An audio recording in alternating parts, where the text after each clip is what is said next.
거룩하신 주님의 이름으로 여러분께 이 말씀을 드립니다. 오늘은 말씀의 시작을 위대하다라는 단어로부터 시작해 보겠습니다. 위대하다. 우리 가끔 이 단어 쓰지 않습니까? 그죠? 도량이나 능력, 업적 등이 뛰어나고 훌륭하다라는 뜻에서 위대하다라는 표현을 씁니다. 위대한 사람의 그 위대한 일을 볼 때에 대부분의 사람들은 감탄하게 되죠. 어떤 분야이든지 그 위대한 일을 경험하게 되면 정말 사람들은 감탄하게 됩니다. 영어로 great라고 그렇게 얘기할 수도 있고요. 감탄하게 돼요. 그래서 그런 감탄을 경험한 사람은 또 계속해서 그런 위대한 것을 찾고 기대하기도 합니다. 더 위대한 것이 없을까? 더 놀라운 것이 없을까? 그렇게 찾기도 한다, 이런 말입니다. 국제 뉴스 중에 올해 2023년 10대 뉴스를 꼽으라고 한다면 거기에 꼭 들어갈 뉴스 중에 하나가 이런 거죠. 인도가 세계 최초로 달의 남극에 착륙했다는 뉴스입니다. 찬드라얀 3호라는 그 우주 비행기가 달의 남극에 이렇게 도착하지 않습니까? 여러분 다 보셨을 거예요. 인도가 이렇게 했다는 거죠. 사실 우리나라는 거기에 기술에 많이 못 미친다고 합니다. 근데 인도가 달에 도착한 걸로는 4번째라고 하는데 달의 남극에는 처음으로 이렇게 착륙했다는 것이죠. 이것만 보더라도 참 위대하다, 놀랍다, 그런 생각이 들어요. 근데 가끔 이 위대하다라는 말을 조금 다르게 이용해서 위가 크다고, 엄청나다는 것으로 그렇게 이해해서 웃음 포인트로 삼는 사람도 있습니다. 위대하다를 그렇게 이해하는 사람도 있다 이거죠. 제가 예전에 즐겨봤던, 지금이 아니고 예전에 개그 콘서트라고 하는 프로그램이 있는데 거기에 이런 코너가 있었어요. 사랑이 large다 이렇게 하는 그런 코너가 있는데 많이 먹는 것과 관련된 그런 코너입니다. 두 남녀 주인공이 식당에 가가지고 계란말이를 주문합니다. 큰 걸로 달라고 하는데 여러분 계란말이가 큰 거 아시죠? 그죠? 근데 그거 아니라는 거죠. 정말 큰 걸 달라고 그렇게 얘기를 합니다. 그래서 나온 계란말이가 이렇습니다. 이렇게 여러분 얼마나 커야 놀라시는 겁니까? 하여튼 이렇게 나오는 거죠. 야, 대단하다. 수제버거 집에 가는 코너 얘기도 있습니다. 버거들이 쭉 있잖아요. 어떤 버거를 원하십니까? 그랬더니 주인공이 얘기하죠. 더블 달라고, 더블. 그랬더니 더블 치즈버거 말씀이십니까? 그랬더니 아니, 모든 항목에 다 더블로 달라고 그렇게 얘기하는 거죠. 그러니까 모든 버거가 10가지인데 지금 그걸 더블로 달라고 그렇게 얘기한다, 이 말입니다. 아무튼 이렇게 위대하다고 이렇게 농담처럼 얘기하는 거 있지만 제가 주목하는 건 사전적 의미의 위대함, 놀람에 대한 얘기입니다. 신앙인이라면 주님의 위대하심에 대해서 생각할 필요가 있다, 이 얘기를 좀 하려고 하는 거예요. 주님의 위대하심에 대해서 생각할 필요가 있다. 얼마나 자주 여러분 그 위대하심을 생각하십니까? 우리 주님이 위대하신데 그 위대하심을 얼마나 자주 생각하시냐 묻고 있는 것입니다. 올 한 해 나의 삶에 주님께서 위대하심으로 다가오신 적이 있는가? 또 한번 생각해 보십시오. 주님은 위대하신데 그 위대하심이 내 삶에 다가온 적이 있는가? 오늘 본문은 예수님의 위대하심을 소개하고 있습니다. 그래서 이 위대하심에 주목하면서 말씀을 이어가고자 합니다. 본문을 보시면 계속해서 부활하신 예수님에 대한 이야기인데 예수님께서 베드로하고 대화하는 내용이 지난 시간에 본 내용입니다. 제가 지난 시간이라고는 했지만 성탄 시즌 시작하기 전 12월 첫째 주일날 드린 말씀인데 그거하고 연결시키는 겁니다. 베드로하고 대화를 하셨어요. 베드로에게 3번 질문하셨지 않습니까? 나를 사랑하냐고. 그때 그 질문에 베드로도 그렇다라고 대답을 하게 됩니다. 예수님께서는 베드로에게 사명을 부여하셨습니다. 양을 치라, 먹이라고 이렇게 사명을 부여하셨어요. 그리고 베드로의 종말에 대해서도 말씀하셨습니다. 요한에 대한 관심을 접으라고 하셨고 사명에 집중하라고도 말씀을 하셨습니다. 이게 지난 시간에 본 내용이에요. 그래서 강조했던 점은 뭐냐면 베드로를 회복시키시고 사명을 주신 그 예수님께서 우리에게도 관심을 가지신다. 그리고 우리에게도 사명을 주신다. 그러니까 그 사명에 충실해야 된다. 다른 데 관심 끊고 사명에 충실해야 된다. 그 말씀을 드렸어요. 직분으로 불려지는 것만 유지하는 것보다 그 직분에 충실해야 된다. 그 말씀도 함께 드렸습니다. 그리고 이제 남은 구절이 21장 24절, 25절 2절이 남아 있는데 일단 24절은 요한과 관련된 내용입니다. 이 일들을 증언하고 이 일들을 기록한 제자가 이 사람이라 그랬습니다. 여기서 이 일들이라고 반복된 이 표현은 지금까지 소개된 예수님에 대한 내용들이라고 할 수 있는 거죠. 1장 1절부터 시작돼서 지금 21장 23절까지 소개된 예수님과 관련된 모든 일들, 그 일들을 증언하고 이렇다고 그리고 기록한 제자가 이 사람이라고 그렇게 얘기하는 겁니다. 우리는 잘 알고 있습니다. 이 사람이 예수님께서 사랑하시는 제자라고 알고 있지만 그러나 이것만 보면 왜 이 사람이 사랑한 제자냐고 그렇게 반문할 사람도 있을지 모르겠어요. 여러분 본문을 이렇게 전체적으로 보시면 당연히 이 사람은 사랑하시는 제자라고 그렇게 말할 수밖에 없습니다. 21장 20절 21절을 보세요. 베드로가 묻는 장면이 나옵니다. 베드로가 돌이켜 예수께서 사랑하시는 그 제자가 따르는 걸 보니 이에 베드로가 그를 보고 예수께 여짜오되 주님 이 사람은 어떻게 되겠사옵나이까? 이렇게 묻지요. 이 사람은 어떻게 되겠습니까? 라고 하고 지금 이어지는 내용에서 이 사람이다 라고 했으니까 그 사람은 바로 예수께서 사랑하시는 제자라고 할 수 있는 것입니다. 우리가 알고 있는 그 제자 사도 요한이다 이런 말이에요. 다만 요한복음은 이 끝날 때까지 이름을 드러내지 않습니다. 요한이란 이름을 드러내지 않는다 이런 말이에요. 요한복음에서 요한이란 이름은 침례 요한에게만 사용되고 이 글을 쓴 사도 요한은 자기 이름을 끝까지 밝히지 않습니다. 그냥 이 사람이라고 사랑하시는 제자, 이 사람, 다른 제자 뭐 그렇게만 표현하면서 자기를 이렇게 이름 뒤에 이렇게 숨기는 그런 모습이 나타나고 있습니다. 자, 그러면서 우리는 그의 증언이 참된 줄 아노라라고 했습니다. 여기서 이제 질문이 나타나는 거죠. 우리가 도대체 누구야? 라는 질문입니다. 우리가 누구야? 제가 요한복음을 지금 113번째까지 오면서 고비를 넘어서라는 제목으로 몇 가지 어려운 장면들을 제가 설교를 한 적이 있는데 사실은 이 부분도 어려운 장면입니다. 요한복음 2회의 어쩌면 마지막 작은 고비일 수도 있다라고 그런 생각이 드는데 혹시 우리는 누구라고 생각하십니까? 이걸 따로 떼서 생각하면 우리는 그의 증언이 참된 줄 아노라. 누가 안다는 거야? 라고 했을 때 사람들은 이렇게 생각합니다. 사도 요한이 속한 교회를 말하는 것이다. 교회 공동체가 알고 있다. 그 교회 공동체가 요한이 말한 그 증언, 예수님에 대한 증언이 참되다는 것을 알고 있다라고 생각합니다. 예수님께서 부활하신 이후에 요한은 이 에베소에 거주하게 되는데 그 에베소 교회의 장로들을 대표로 말한 것이 아닐까? 그 장로들이 지금 요한의 증언이 참되다고 그렇게 인정한 것이 아닌가라고 생각하는 사람들이 있습니다. 또 다른 편에서는 우리라고 했을 때 그냥 정확히 특정되지 않는 표현이다라고 생각하는 사람도 있습니다. 혹시 가끔 그런 표현 쓰는 사람 있습니까? 나는 그런 거 좋아해 라고 말하지 않고 그냥 불특정, 우리는 그런 거 좋아해, 우리는 그런 거 하는 거 원해, 뭐 이렇게 우리라는 표현을 특정되지 않는 표현으로 사용하는 그런 혹시 그렇게 사용하시는 분이 계신지 모르겠습니다. 영어로 치면 as is well known 이라고 해서 그냥 잘 알려진 것처럼 그렇게 이제 표현하는 거죠. 잘 알려진 것처럼 그냥 그의 증언이 참된 줄 안다. 뭐 그렇게 이제 표현했다 이런 말이죠. 근데 이런 해석은 갑자기 주어가 바뀐 것에 대한 분명한 설명이라고 말하기는 힘듭니다. 그냥 이해를 하려고 설명을 했지만 이게 왜 갑자기 우리가 안다고 그랬을까? 지금 요한이 계속 요한의 이 글로 쓰고 있는데 왜 갑자기 이랬을까에 대해서 해결책이 잘 안 되는 거죠. 그래서 또다시 제안한 게 뭐냐면 이런 겁니다.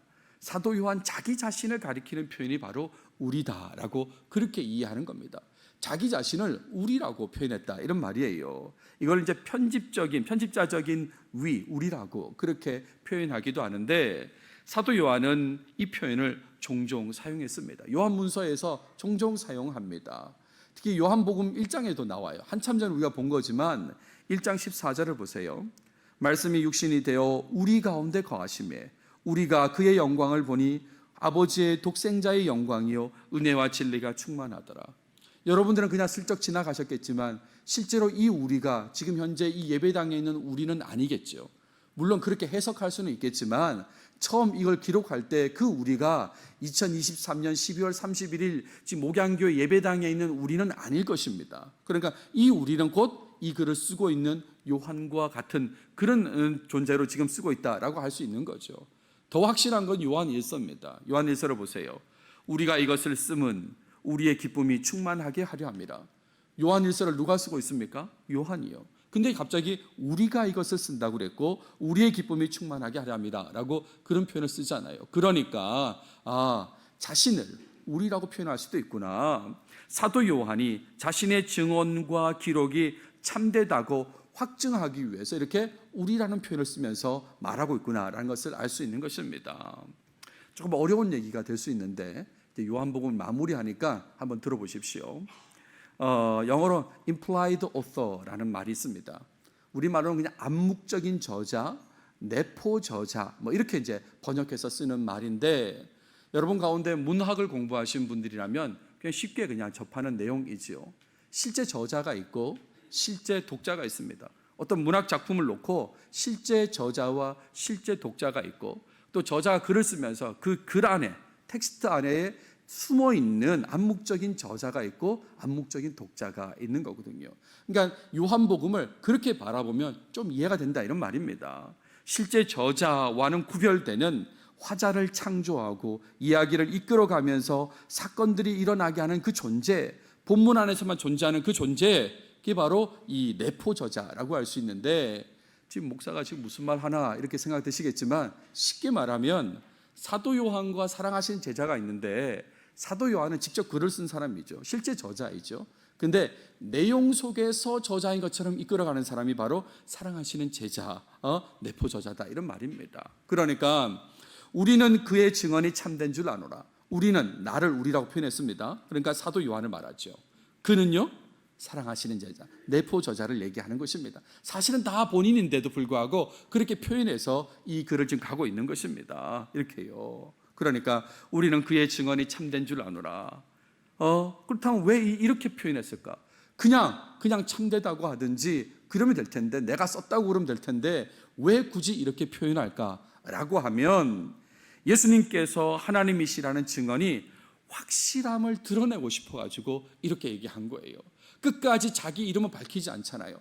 자기 이름을 밝히지 않으면서도 어떻게든 예수님께서 하나님이시라는 이 모든 내용이 확실하다는 걸 드러내기 위해서, 그래서 이 자기는 우리라고 표현하면서, 그러면서 또 이 내포 저자, 암묵적인 저자를 두면서 이렇게 내용을 얘기하고 있는 것입니다. 이 증언은 정말 확실합니다라고 얘기했다 이런 말이에요. 조금 어려우시더라도 그냥 이렇게 이해하시면 좋겠습니다. 또 하나 이유를 얘기하면 베드로의 질문에 대한 대답이기도 합니다. 베드로가 뭐라고 질문하죠? 주님, 이 사람은 어떻게 되겠습니까? 라고 물었지 않습니까? 그랬을 때에 예수님의 대답에 베드로는 어떻게 됩니까? 순교한다고 그랬잖아요. 두 팔을 벌리게 되고 띠를 띄우고 너는 죽게 될 거야, 양을 치다가 그렇게 얘기하십니다. 그러면 이 사랑하는 제자는 어떻게 됩니까? 했을 때 증언하고 기록한다고 그 얘기를 지금 해주는 겁니다. 이 사람은 증언하고 기록하는 일을 할 거야 라고 해주시고, 거기에 덧붙여서 그 증언과 기록이 확실하다고, 참되다고 그 얘기를 하는 게 24절의 내용이다 이런 말입니다. 그리고 나서 이어지는 25절은 정말 마지막 증언이에요. 그 확실한 증언의 마지막 증언이 이 25절인데, 예수께서 행하신 일이 이 외에도 많으니로 시작합니다. 예수님께서 행하신 일, 즉 하나님이심을 드러내는 일, 그 일들이 이 외에도 많다 그랬습니다. 요한복음에 기록된 것 외에도 많다고요. 많다고. 사실은 이 내용은 여기서만 언급한 건 아닙니다. 앞서 20장 31절에서 요한복음의 목적을 언급하는데 그 목적 직전에도 이 내용을 언급한 적이 있어요. 20장 30절을 보세요. 예수께서 제자들 앞에서 이 책에 기록되지 아니한 다른 표적도 많이 행하셨다라고 얘기한 적이 있습니다. 이 책에 기록되지 않은 많은 표적을 행하셨다. 다시요, 21장 25절에 와서 예수께서 행하신 일이 지금 이외에도 많다고 그렇게 얘기하지 않습니까? 만일 낱낱이 기록된다면 이 세상이라도 이 기록된 책을 두기에 부족할 줄 아노라. 쉽게 말하면 세상은 너무나 작은 도서관이다 이런 말입니다. 주님의 그 일들을 다 기록하기에는 너무나 부족하다, 작은 도서관이다, 그런 얘기를 했다 이런 말입니다. 요한의 기록, 요한의 증언은 하나님이신 예수님께 합당한 모든 영광 중에서 아주 작은 부분에 불과하다는 거예요. 지금까지 이 긴 내용을 썼습니다만, 하지만 이 내용은 예수님에 대해서는 아주 작은 부분이라는 겁니다. 모든 영광 중에서 작은 부분을 지금 드러내고 있는 것이다 라고 그 얘기를 하고 있는 거예요. 그러니까 정말 예수님은 위대하시다, 그 얘기를 한다 이런 말이에요. 예수님 정말 위대하신 분이시다. 어마어마하시다고. 뭐 그 걸그룹 가수들이 부른 노래 제목 같잖아요. 어마어마하다고. 어마어마하다. 예수님은 그런 분이시다. 기록할 수가 없다는 거예요. 기록할 수가. 요한복음을 마무리하면서 기록하고 증언한 사도 요한이 강조하고 싶었던 거 이제 다 눈치채셨을 겁니다. 하나님이신 예수님은 엄청난 분이라는 거예요. 위대하신 분이라는 거, 이 얘기를 마지막으로 하고 싶었다 이런 말입니다. 그리고 그 사실은 확실하다는 거예요. 참이라고 그 얘기를 하는 게 바로 이 요한복음의 마무리 내용이다 이런 말입니다. 요한복음에 기록되지 않은, 요한복음에 다 기록할 수도 없는 그 수많은 관련 일들이 있다고 지금 말하고 있는 거죠. 일단 기록된 일들을 한번 생각해 보십시오. 표적들, 그전에도 한번 제가 나열해 드렸는데 표적들이 대표적으로 7개 있거든요. 요한복음 2장에서 물을 포도주로 만든 사건이 있잖아요. 사실 이거 하나만 놓고 봐도 어마어마한 일이죠. 예수님이 얼마나 위대하신지를 드러내는 일입니다. 4장에 가면 왕의 신하 아들을 치유하는 내용도 있습니다. 이것도 위대하신 일입니다. 그리고 5장에 가면 베데스다 못에서 38년 된 병자를 치료하시는 일이 있습니다. 또 6장에 가면 오병이어 기적을 일으키시죠. 어마어마한 일입니다. 위대한 일, 전부 다 그런 일들이에요. 또 6장에서 물 위를 걸으시는 내용도 있습니다. 누가 감히 누가 물 위를 걷는단 말입니까? 9장에 가면 실로암과 관련돼서 시각장애인을 치료해 주시는 장면이 나오고 11장에 가면 죽은 나사로를 살리시는 그 내용이 나옵니다. 엄청나신 분이다, 그 얘기를 계속 하지 않습니까? 근데 이 모든 것보다 더 엄청나고 위대한 일은 죽으시고 부활하셨다는 그 이야기도 요한복음이 말하고 있잖아요. 엄청난 것입니다. 근데 이 정도만으로도 엄청난데 다 기록할 수 없을 정도로 엄청나고 더 위대한 일들이 있다는 거 아닙니까? 이 세상에 좀 두기도 힘든 그런 엄청난 일들이 있다, 그 얘기를 하는 거죠. 이것을 증언하기 위해서 사도 요한은 자신의 이름을 드러내지 않고, 끝까지 드러내지 않고 내포 저자를 사용하면서 글의 마지막에 이 부분을 언급했던 것입니다. 하나님이신 예수님의 위대하심을 높이고 드러내는 것이 요한의 최종 목적이다 이런 말이에요. 예수님을 믿고 영생 얻게 하면서 결국에는 예수님의 위대하심을 높이고 드러내는 게 요한의 최종 목적이라고 지금 이 마지막을 통해서 알려주는 것입니다. 예수님을 믿고 영생을 얻은 자라면 예수님의 위대하심을 또한 알고 예수님을 높이는 일에 힘써야 된다 이런 말입니다. 이 부분을 강조하는 것이 오늘 본문의 내용이다 이런 얘기죠. 그래서 적용점으로 말씀드리고 싶은 것은 예수님의 위대하심을 잘 깨달아서 그래서 예수님을 높이는 삶을 살아가시는 여러분들이 되시기 바랍니다. 요한뿐만 아니라 우리도 그 예수님의 위대하심을 잘 깨달아서 예수님을 높이는 삶을 살아야 된다 이런 말이에요. 요한복음의 전체적인 목적은 너무나 많이 강조했습니다. 예수님을 믿고 영생을 얻는 것이라고 말씀을 드렸는데, 그것에 합당하다면, 이미 난 예수 믿었고 영생을 얻었다고 확신한다면, 그렇다면 이제는 뭐 해야 될까요? 예수님을 높이는 삶, 그 삶을 살아야 된다 이런 말입니다. 그 일을 위해서 예수님께서 얼마나 위대하신지 깨달으시길 바라요. 알아야 되는 것입니다. 예수님이 얼마나 위대하신지를 알아야만 높일 수 있는 거다 이런 말이죠. 요한복음과 성경 속에 기록된 예수님에 대한 기록만으로도 충분히 위대하심을 깨달아야 되는 것입니다. 표적을 행하시고 사랑을 베푸신 부분에 있어서 위대하심을 성경을 통해서도 알아야 된다 이런 말이죠. 표적에 대한 말씀은 이미 앞서 드렸습니다. 몇 가지 표적들을 제가 말씀을 드렸고, 사랑에 대한 부분도 마찬가지죠. 예수님께서 제자들의 발을 씻기신 모습을 생각해 보십시오. 이것만 봐도 예수님 정말 위대하시는 분이구나 라는 것을 알 수 있는 겁니다. 겟세마네 동산에서 잡히실 때를 생각해 보세요. 예수님께서 제자들에 대해서 어떻게 말씀해 주십니까? 이렇게 말씀하시죠. 이 사람들이 가는 것은 용납하라. 나를 잡아가고 이 사람들이 가는 건 용납하라고 말씀해 주지 않습니까? 예수님은 사랑에 있어서도 위대하신 분이다 이런 말입니다. 부활하신 후에 제자들을 만나셨을 때에 샬롬으로 인사하셨다고 제가 말씀드렸지 않습니까? 너희들이 어떻게 감히 나한테 그럴 수 있냐고, 어떻게 도망갈 수 있냐고 그렇게 혼내지 않으셨습니다. 샬롬으로 인사하시면서 다가가신 분이 예수님이다 이런 말이에요.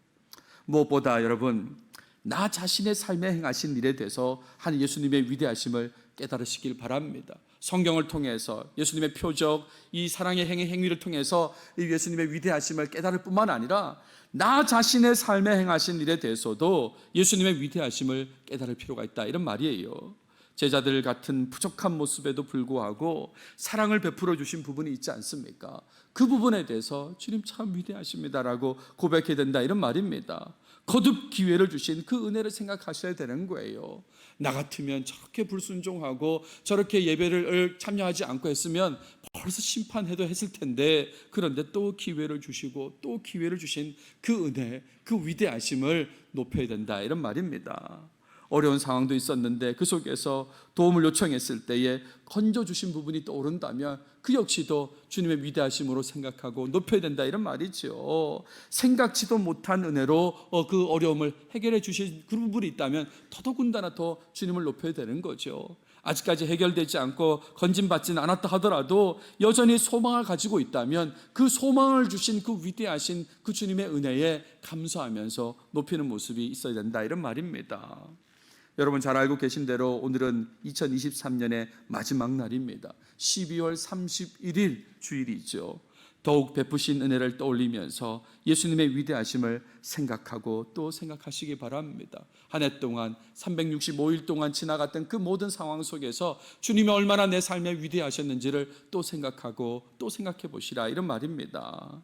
교회 사역을 할 수 있는 힘을 주신 예수님의 은혜를 저는 계속해서 떠올립니다. 제가 목회자로 살아온 세월이 며칠 전에 제가 안수받은 지 21년이 되거든요. 그러니까 목사로 살아온 세월만도 한참인데 얼마나 힘든 일들이 있었겠어요. 근데 사실은 2023년이 육체적으로는 가장 힘든 한 해였습니다. 정말 힘들었어요. 근데 주님께서 힘 주셨습니다. 그래서 지금 이 시간까지도 저는 사역을 감당하고 있는 거죠. 제가 가끔 사람들한테 그 얘기를 하거든요. 아플 시간이 없다고. 아플 시간이 없다. 다른 데 같았으면 벌써 아파서 조금 힘들어 했어야 되는데 아플 시간이 없어요. 제가 아플라 그러면 딴 사람이 먼저 아파. 그래가지고 아플 시간이 없어요. 그러면서 하나님께서 일을 이끌어 가시거든요. 근데 지금 돌이켜보면 참 하나님 놀라우시다, 하나님 은혜 베풀어 주셨다, 위대하시다, 이렇게 말할 수밖에 없는 거죠. 그 와중에도 새벽 예배 때 예레미야 끝내게 하시고 엊그제 제가 시편으로 새벽 예배, 올해 새벽 예배 마지막 했지 않습니까? 91편까지 다뤘거든요. 한 구절도 빠짐없이 5분의 3을 다루었습니다. 수요예배 때는 사사기를 끝내고 룻기를 끝내고 지금 에스라를 마지막 한 번만 남겨두었습니다. 한 번만 더 하면 에스라를 끝나게 되죠. 금요기도회 때는 고린도후서를 한 70%를 끝낸 것 같고 지금 주일 예배 요한복음은 이제 오늘로 끝이 나지 않습니까? 이렇게 계속해서 하나님께서 이끌어 주셨습니다. 선교 기도회 설교도 하게 하시고 여목장 연합 예배 설교도 하게 하시면서 여러 가지 사역을 감당할 수 있도록 하나님께서 늘 힘을 공급해 주시고 은혜해 주셨습니다. 그러니까 얼마나 주님이 내게는 위대하시냐, 이런 말이에요. 특히 올 한 해를 지나면서 제가 생각나는 정말 그 장면이 있는데, 그것은 여기 지금 박종훈 반주자 계신데 한번 말씀드렸죠. 제가 박종훈 반주자 연주회 갔다가 손이 차에 이렇게 문에 끼인 거 기억나시죠? 그죠? 근데 지금 보면 손이 멀쩡하죠, 정말. 그리고 손톱에 그 흔적이 있었는데 이제는 그 흔적도 없어졌어요. 손톱이 자라고 자르고 하면서 그 흔적도 없어지고, 이렇게 그냥 아무 어려움 없이 이렇게 사용할 수 있다는 게 너무너무 감사합니다. 금요기도회 끝나고 엊그제 밤에 제가 집에 가서 이 얘기를 했거든요. 올해를 지나가면서 진짜 당신이 차 문에 내 손을 이렇게 했지 않냐고 제가 그렇게 얘기를 했는데, 갑자기 집사람이 제 손을 만지더니 아유 그래 이 손이 참 이 손이구나라고 그랬거든요. 근데 제가 얘기했습니다. 그 손 아니야. 아니 오른손인데 왼손을 잡고 아유 이 손이냐고 그래가지고 오른손입니다. 아무튼 오른손에. 근데 그런 일이 있었어도 별 어려움 없이 하나님께서 이끌어 주셨어요. 참 위대하시다라는 생각을 할 수밖에 없는데, 하나님이신 예수님을 믿으신다면 예수님의 위대하심을 구체적으로 깨달으시고 더욱 예수님을 높이는 삶, 그런 삶을 살아가시길 바랍니다. 할 수 있는 최선의 고백, 최선의 감사와 찬송으로 예수님을 높이고 또 높이시길 바랍니다. 제가 전공을 사본학을 전공했다고 말씀드렸죠. 그냥 보통 사람들한테는 저 신약 전공했습니다, 헬라어 전공했습니다 그러는데, 좀 세부적으로는 바울 서신 전공했고 더 세부적으로는 바울 서신 묶음인 파피루스 46번의 사본을 전공한 사람이거든요. 근데 이 사본 전공자들의 주제가가 있습니다. 우리가 좋아하는 찬송이 있다 이런 말이에요. 그것은 오늘 이 설교가 끝나고 같이 우리 부를 회중 찬송 304장인데 304장에 그것도 3절을 주제가처럼 부릅니다. 그 3절의 가사는 이렇죠. 하늘을 두루마리 삼고 바다를 먹물 삼아도 한없는 하나님의 사랑 다 기록할 수 없겠네. 왜 이걸 주제가로 하냐면 예전 사본을 기록할 때의 내용들이 이 가사에 다 들어있거든요. 우리말에는 표현되어 있지 않지만 영어 가사는 다 표현되어 있어요. 하늘을 두루마리 삼는다. 이 두루마리가 영어 가사에는 이제 parchment라고 되어 있습니다. 양피지다 이런 말이죠. 여러분 하늘을 양피지라고 글을 쓸 수 있는 그런 종이라고 한번 생각해 보십시오. 바다를 먹물이라고 그랬습니다. 잉크라는 거죠. 바다 전체가 잉크예요. 하늘이 다 양피지고 그리고 바닷물이 다 잉크라 이 말입니다. 근데 여기에 우리말에는 빠져있는 두 가지가 있는데 세 번째가 뭐냐면 모든 식물의 줄기가 퀼이라면 이 퀼이라는 게 새의 깃털이거든요. 쉽게 말하면 펜이라 이런 말입니다. 세상에 있는 모든 식물의 줄기가 펜이라면 이런 말이고 또 하나는 모든 사람이 필사자라면 그것도 직업적으로 모든 사람이 필사자라면 이런 말이에요. 그러니까 하늘이 양피지고요. 하늘 전체가 바닷물이 전체가 잉크고 세상의 모든 줄기가 그 펜이라고 그러고요. 식물의 줄기가요. 그리고 모든 사람이 직업적으로 필사가라고 하더라도 한없는 하나님의 사랑 다 기록할 수 없겠대. 그런 찬송이거든요. 그래도 다 기록할 수 없다고 오늘 사도 요한이 얘기한 것과 같은 얘기지 않습니까?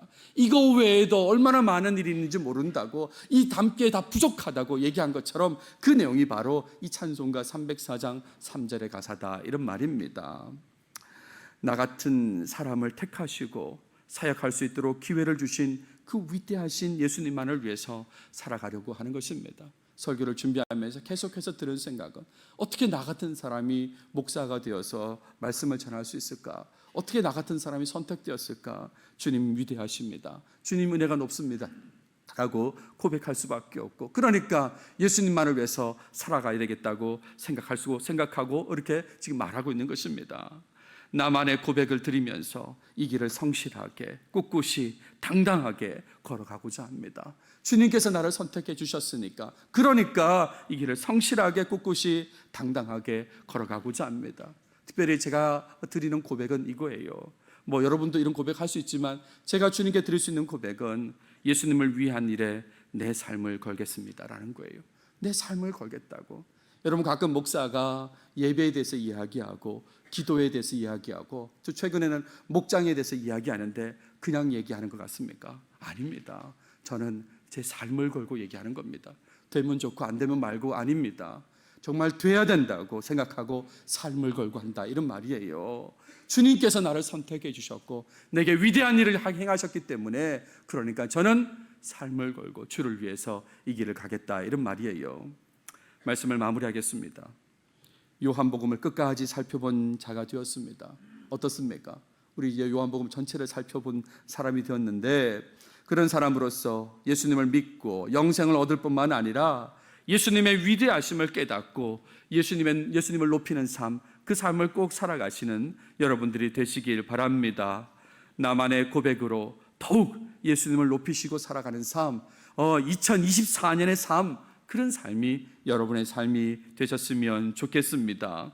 부디 예수님의 위대하심을 드러내는 일이 너무나 여러분에게 기쁘고 당연한 일로 여러분 삶에 확실히 자리매김하시길 바랍니다. 기도하겠습니다.